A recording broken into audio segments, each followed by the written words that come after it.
Hola jóvenes, buenas noches.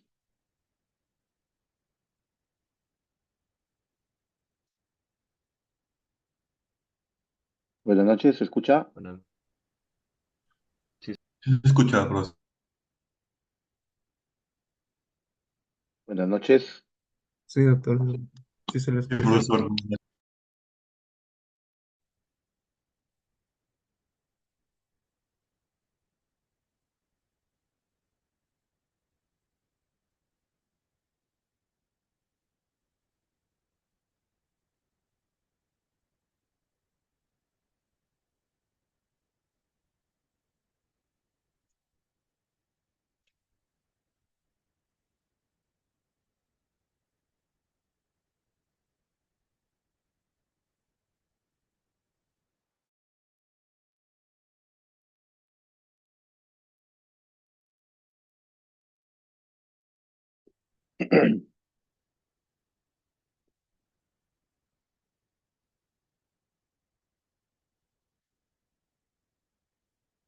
Buenas noches jóvenes, ¿se escucha?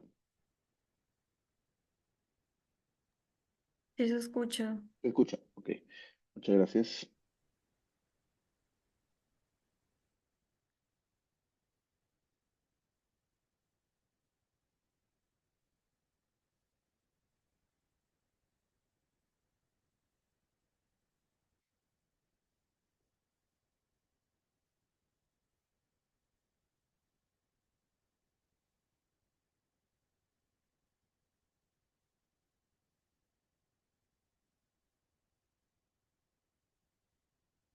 Muy bien jóvenes. Eh, el tema que quedó pendiente, bueno, por el problema que hubo de fluido eléctrico la semana pasada, acerca de glucocorticoides, y ya pues se harán las tres exposiciones, ¿no? Que quedan pendientes el día de mañana y con eso se culmina la unidad, ¿no? Porque ya los demás también tienen los videos de las clases también que nos hicieron de AINES. En el caso que no se ha podido todo, ya, digamos, hasta ahí viene el examen. Recordar y volverles a decir, porque de ahí seguramente vuelven a preguntar, las exposiciones están dentro de los temas del sílabo, por lo tanto también entran en el examen. Así que tienen que estudiar todo, ¿ya? Están dentro de los temas. Bueno, muy bien. Empezando con el tema que haremos hoy día, de farmacología de la alergia, donde incluiremos lo que son antihistamínicos y glucocorticoides. Pero los antihistamínicos, digamos, se va a tomar como seminario que se va a realizarlo. Algunos de algunas secciones ya se han hecho ese seminario. Doctor, se le escucha intercortado. Sí, a ver, un ratito.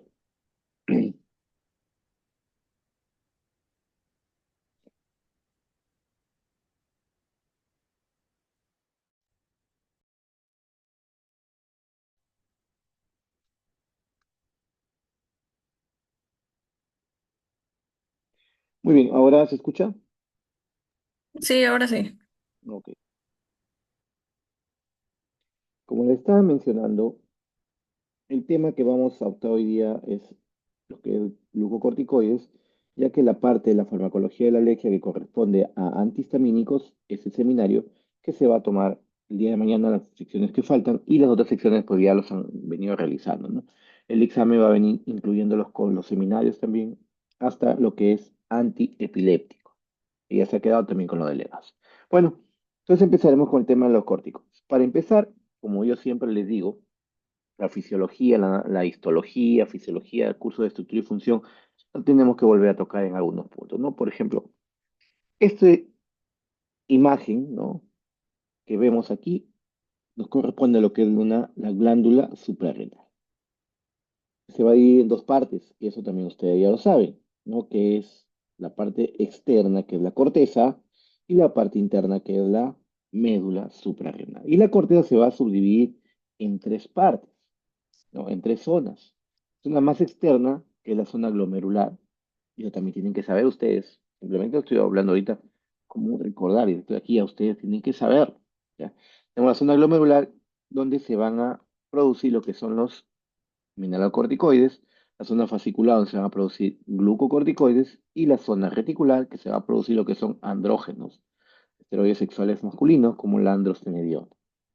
Entonces, de la zona glomerular se van a formar los mineralocorticoides, el cual es la aldosterona, el mineralocorticoide formado ahí, ¿ya? Que va a ser regulado por la angiotensina 2. Recuerden, en fisiología, lo que le han enseñado lo que es el sistema renina-angiotensina-aldosterona, ¿no? La zona fascicular, que va a producir lo que son glucocorticoides, esta zona va a ser regulada por la ACTH.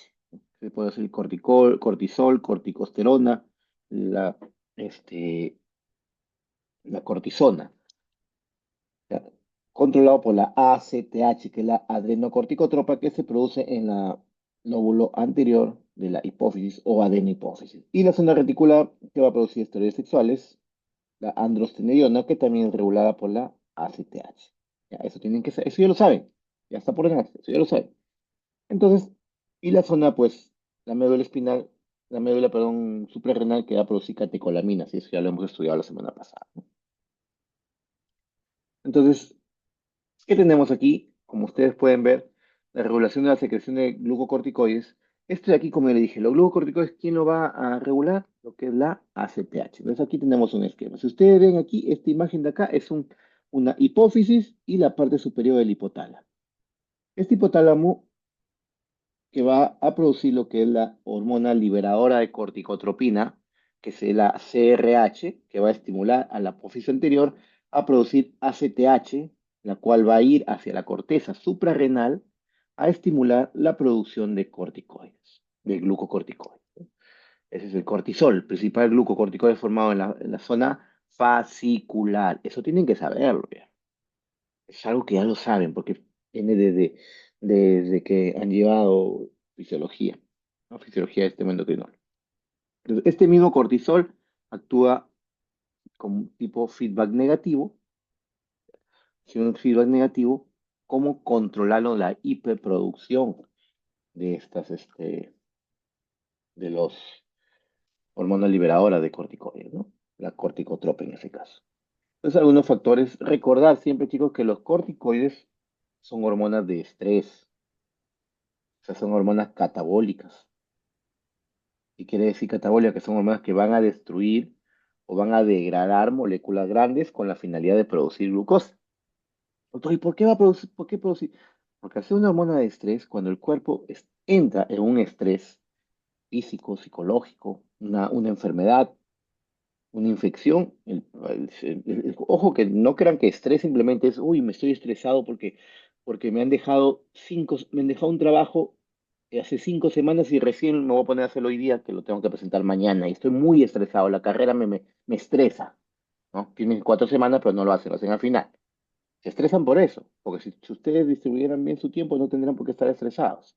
Entonces, es un estrés psicológico, pero término estrés significa una sobrecarga en nuestro organismo. Una infección, por ejemplo. En una infección, el cuerpo, como entra en una patología, necesita energía. Necesita energía. Entonces, como es una hormona de estrés, quiere decir que cuando el cuerpo entra en una situación de estrés, en la que necesita energía, entonces el glucocorticoide libera glucosa al torrente sanguíneo. ¿Por qué? Porque la glucosa es nuestra fuente de energía. Entonces, si el cuerpo necesita más energía, va a tener que necesitar más glucosa. Eso se encarga de los corticoides. También las catecolaminas, que son hormonas también de estrés. Entonces, por eso se denomina, y todas las hormonas de estrés son hormonas catabólicas. Y aquí vamos a ver por qué. Entonces, ¿qué situaciones van a disminuir la secreción de corticoides o de las corticotropas? Son esto de acá. Los opioides, por ejemplo, van a disminuir el mismo cortisol a través de un feedback negativo. ¿Y quiénes van a estimular la producción de corticoides? La situación de estrés, ¿no? La vigilia, por ejemplo, está despierto. Recordad que cuando dormimos, el cortisol, al piso. Pues que los deportistas tienen que dormir bastante tiempo porque el cortisol es la hormona enemiga de los deportistas. ¿Por qué? Porque el deportista, ¿qué necesita? El deportista necesita proteína para el desarrollo muscular, hormonas anabólicas. En cambio, el cortisol, ¿qué hace? Destruye las proteínas. En caso de hipoglicemia, ¿no? Cae la glucosa, se dispara el cortisol. Hay hipotermia, hipertermia, quemaduras, el ritmo circadiano. Al despertar, aumenta el cortisol y al dormir disminuye. Entonces, la ACTH es la que va a controlar la secreción de cortisol. ¿Qué hace? Activa la deniciclasa en la zona fascicular y reticular. Entonces, una vez que el ACTH llega a la zona reticular la zona reticular y fascicular, van a activar ciertos receptores que van a empezar a producir las hormonas. Entonces, el ritmo circadiano hipotalámico va a marcar la secreción del factor liberador, ¿no? Aquí ustedes mismos ven, miren aquí.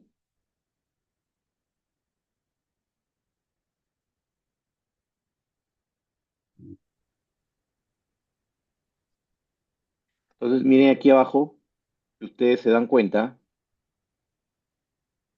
¿no? Miren el corticoide, miren el cortisol, más o menos a las 8 de la mañana, a la hora que uno despierta, miren el pico. Y a la hora que se van aproximadamente a las 8 o 10 de la noche, miren cómo va al suelo. El cortisol disminuye porque ya al dormir no necesitas energía. Entonces, ese es el ritmo circadiano que lo marca el hipotálamo a través de la liberación del CRH y a la hipófisis con la ACTH. Entonces, una vez que esta eniciclasa estimula el AMP cíclico de la corteza suprarrenal, de la zona fascicular y la zona glomerular, perdón, y la zona reticular, porque es donde actúa la ACTH, inmediatamente, inmediatamente el colesterol se convierte en pregnenolona en la zona fascicular y la zona reticular. La angiotensina 2 va a activar en la zona glomerular la conversión de colesterol en pregnenolona. O sea, estas hormonas, los corticosteroides, tanto glucocorticoides como mineralocorticoides, esteroides sexuales, derivan del colesterol. Son hormonas de origen lipídico. Pero dependiendo de dónde está, van a formar las hormonas. Por ejemplo, esta pregnenolona, que es el paso siguiente del colesterol que se va a formar al igual en los tres, se le denomina factor limitante. Paso limitante porque va a estar igual, pero dependiendo de dónde está, si la pregnenolona se encuentra en la zona fascicular, me va a producir cortisol. Si la pregnenolona se encuentra en la zona glomerular, me va a producir aldosterona. Y si la pregnenolona se encuentra en la zona reticular, me va a producir androstenediona. Y es así como se produce. Esto de aquí es fisiología. Te vuelvo a repetir, esto es fisiología. ¿Ya? Todavía no entramos a la parte de farmacología. Entonces, ¿quién regula la secreción de aldosterona? Como le dije, de la aldosterona, ojo, de la aldosterona, que es un mineralocorticoide, porque hace rato hemos hablado del glucocorticoide, que es la CTH. Los mineralocorticoides, ¿quién les dije hace rato que la regulaba? Principalmente la angiotensina 2. Ya, la angiotensina 2. El potasio, porque recuerden que la aldosterona que hace, retiene sodio y elimina potasio. Si el potasio aumenta, la aldosterona incrementa para eliminar ese potasio.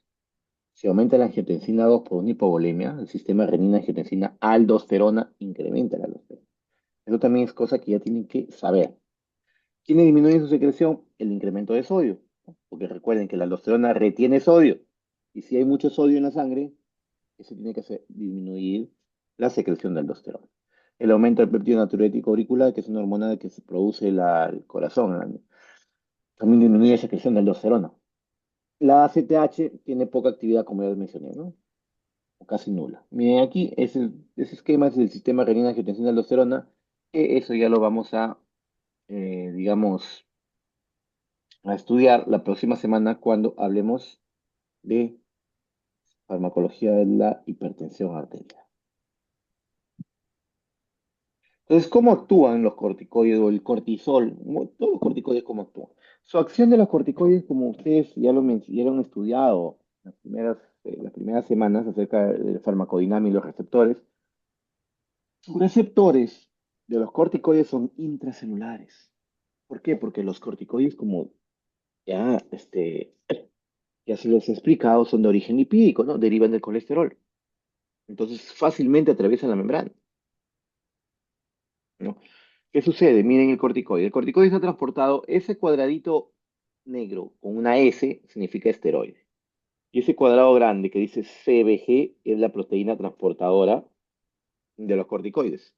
CBG significa glucoproteína o globulina transportadora de corticoides. Globulina transportadora de corticoides. Llamada también transcortina. Es una cortina trans. transcortina.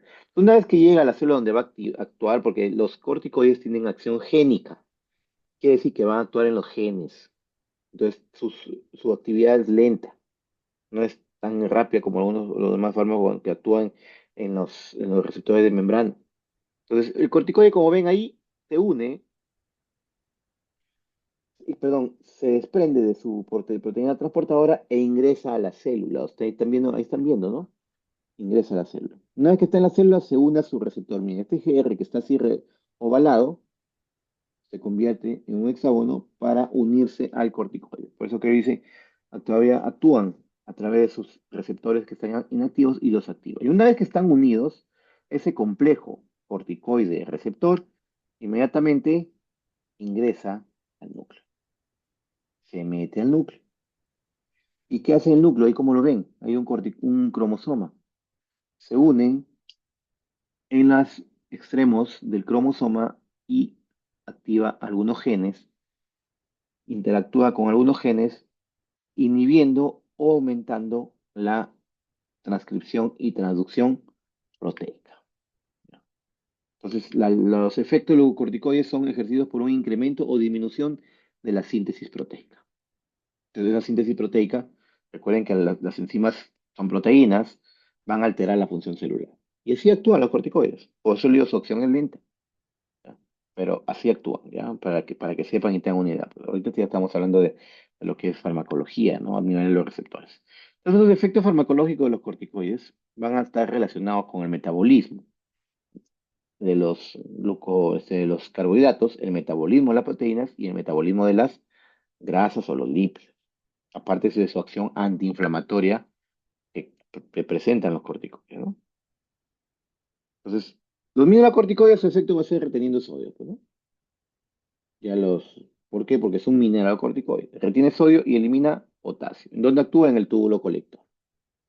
Los glucocorticoides, como les mencioné, participan en el metabolismo y con su potencia y acción antiinflamatoria. Miren aquí, si ustedes se dan cuenta, uy, perdón. Miren el cortisol. Ojo que el cortisol se denomina en la ampollita, que es intravenosa, se denomina hidrocortisona, ¿ya? El cortisol o hidrocortisona es lo mismo. Entonces, miren la prednisona tiene una potencia de 4 y miren la dexametasona una potencia de 30 en relación al colesterol.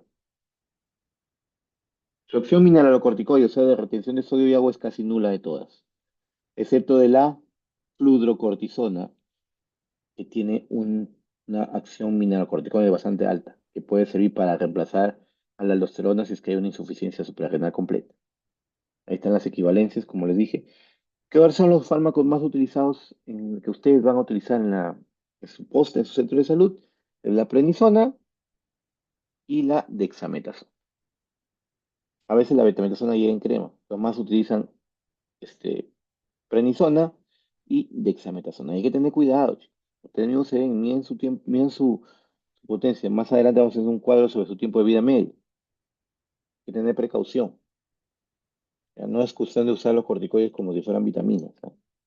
Y aparte, una vez que se da mucho tiempo, hay que suprimirlos paulatinamente porque va a inhibir el eje hipotalámico hipofisiario.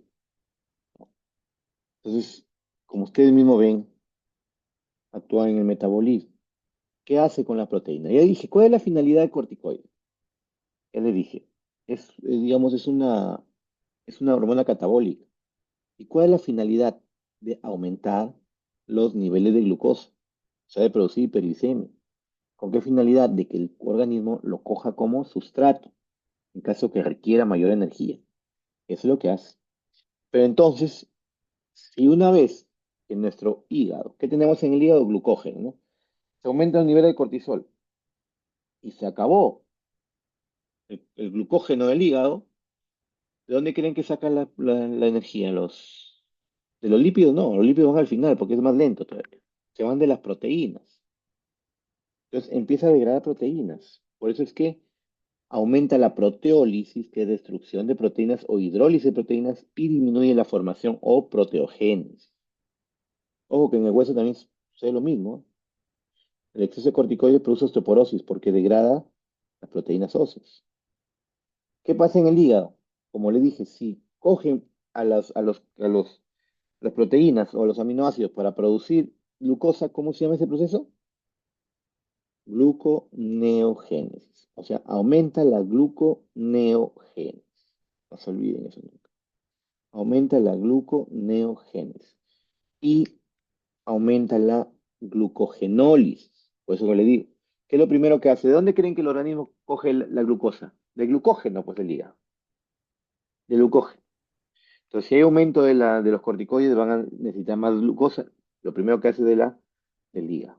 Aumenta la glucogenólisis y disminuye la glucogénesis, la formación de glucógeno. Y así se acabó el glucógeno del hígado, empieza la gluconeogénesis a partir principalmente de proteínas.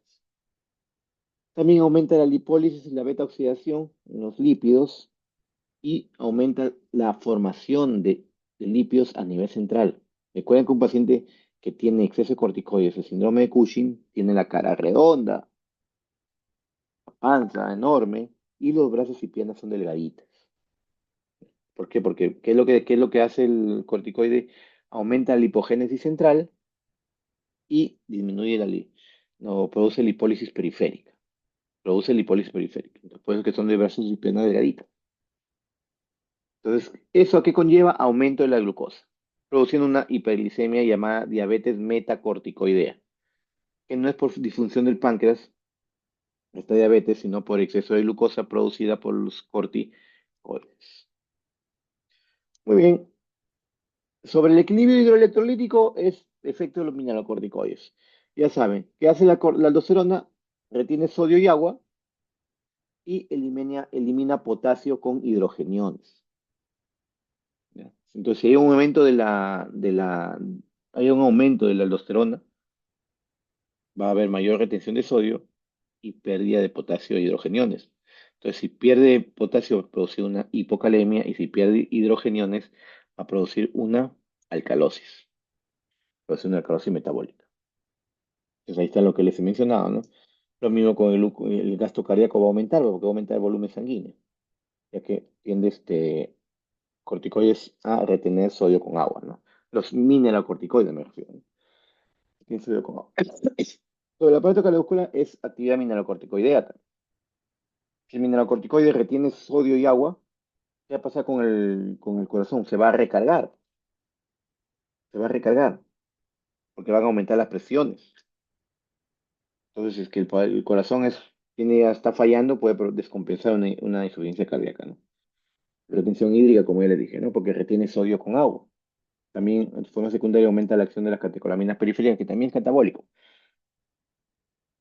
Y por ende, si hay aumento de catecolaminas, si hay aumento de volumen, te va a aumentar la presión arterial. Eso tienen que saberlo ya. En el colágeno, en el tejido conectivo, los glucocorticoides disminuyen los depósitos de colágeno, inhiben el depósito de colágeno. Por eso es que si ustedes tienen una herida, o una vez seguramente han visto, hacen una herida, y algunas personas se van a la farmacia, se hacen una herida o se rasparon, y le dicen a la farmacia, véndame una crema para las heridas, y le dan esas cremas que vienen 3 en 1, dexametasona, gentamicina y clotrimazol, tiene corticoides. Esa herida no va a cicatrizar. ¿Ya? Es más, también utilizamos la triancinolona, otro corticoide que se inyecta en los queloides, las cicatrices queloides, ¿no? Para disminuir y poder desaparecer la cicatriz queloide, ¿no? Entonces también hay que tener en cuenta que también inhibe el colágeno, en los depósitos de colágenos en el cartílago de crecimiento. Por eso es que el exceso de corticoides en niños puede retrasar el crecimiento óseo.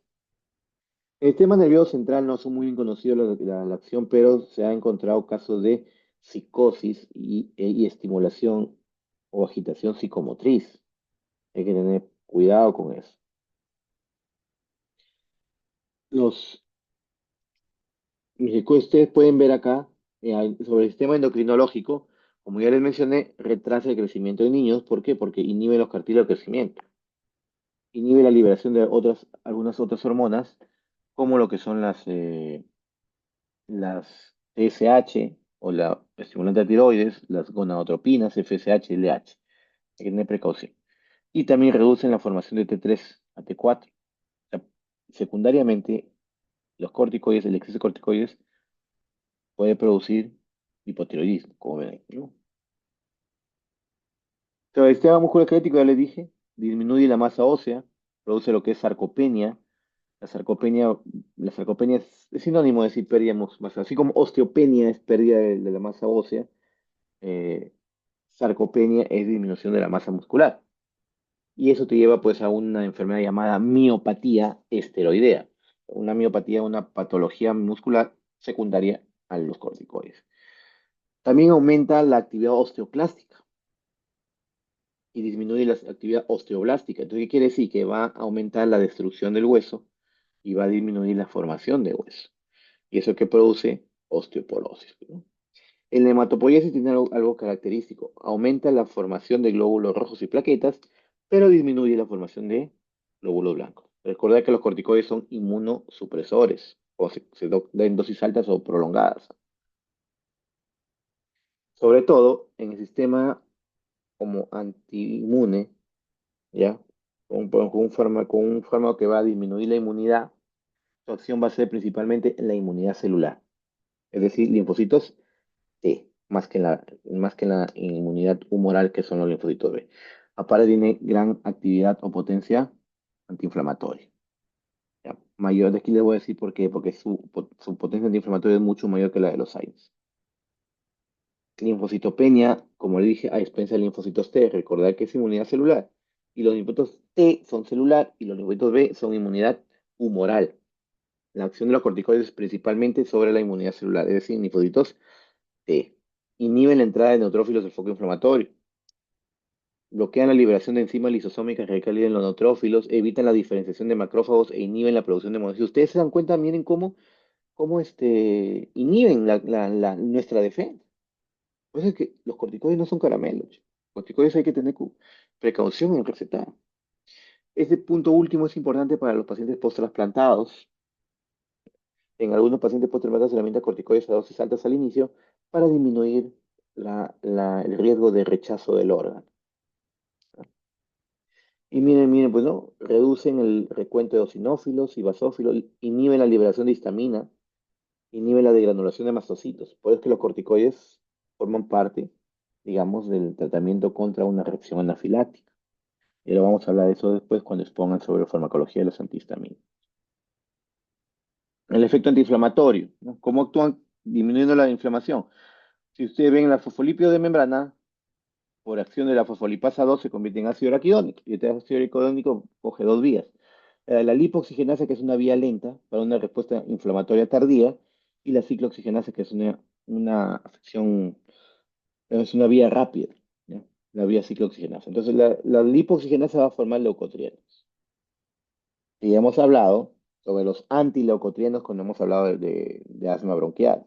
¿Cuáles son los antileucotrienos principales? El sileutón, ¿ya? Es uno de los principales. El, ¿Cuál fue su nombre? El Montelukast, perdón. El Zafirlukast, Montelukast, Sileutón. Son los tres principales que hay en el mercado, que en el Perú. Entonces, los leucotrienos, como ven ahí, van a producir inflamación, broncoconstricción, vasoconstricción, aumento de la permeabilidad capilar. La ciclooxigenasa, la vía de la ciclooxigenasa va a producir los que son las prostaglandinas y las prostaciclinas, incluidos los tromboxanos. Ahí están, ¿no? Entonces, la prostaglandina producida por la ciclooxigenasa 2 aparecen solo en la inflamación. Entonces, ¿qué es lo que hacen los corticoides? ¿Qué es lo que hacen los corticoides? Inhiben la fosfolipasa A2. Los corticoides se inhiben arriba. Entonces, quiere, quiere decir que la inhibición de la fosfolipasa 2 bloquea toda la actividad antiinflamatoria, tanto de ciclooxigenasa como lipooxigenasa, tanto de prostaglandina como de leucotrienos. Entonces, así es como actúa. Los AINES actúan aquí nomás, inhibiendo la ciclooxigenasa o la COX.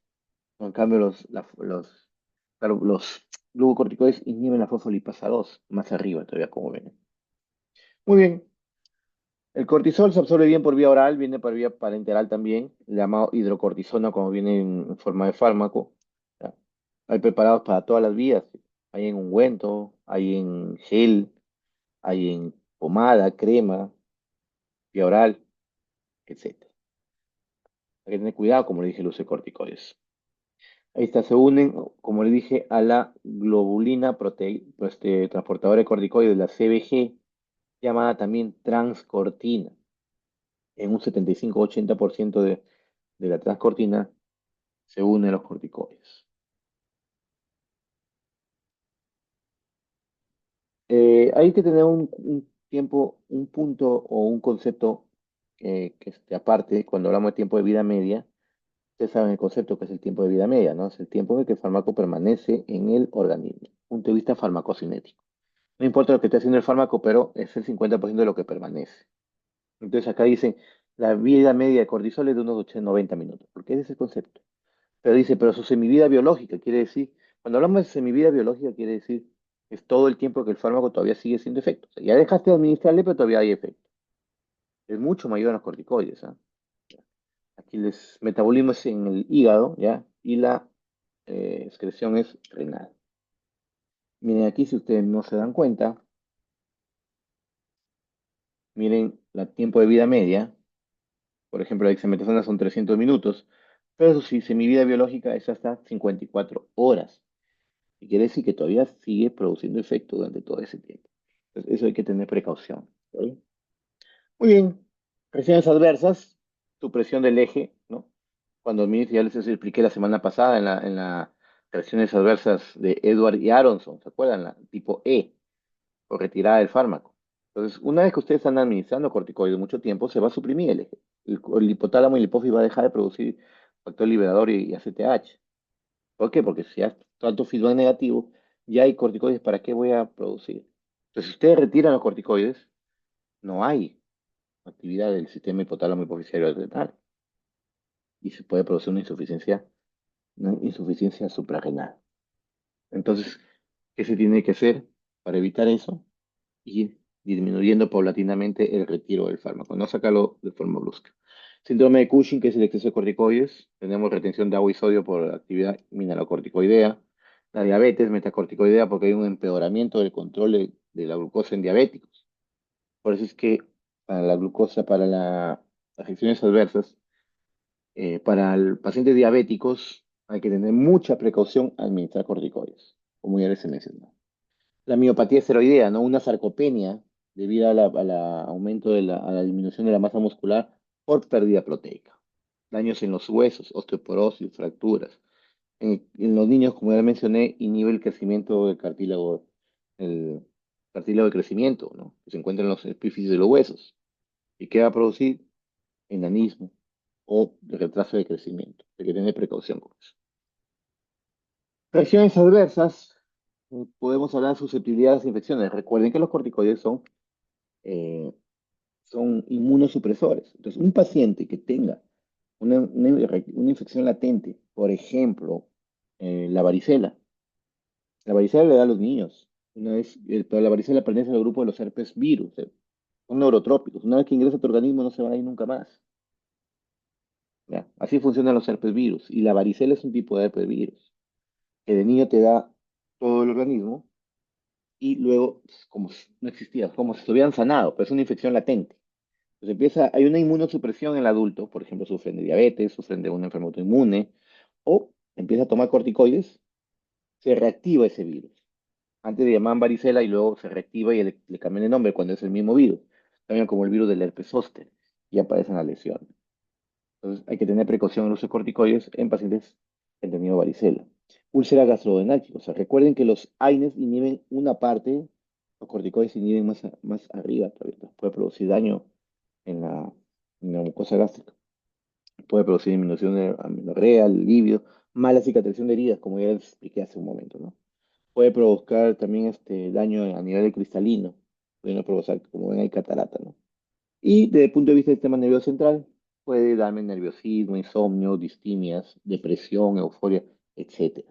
La más característica ahí es la agitación psicomotriz del paciente.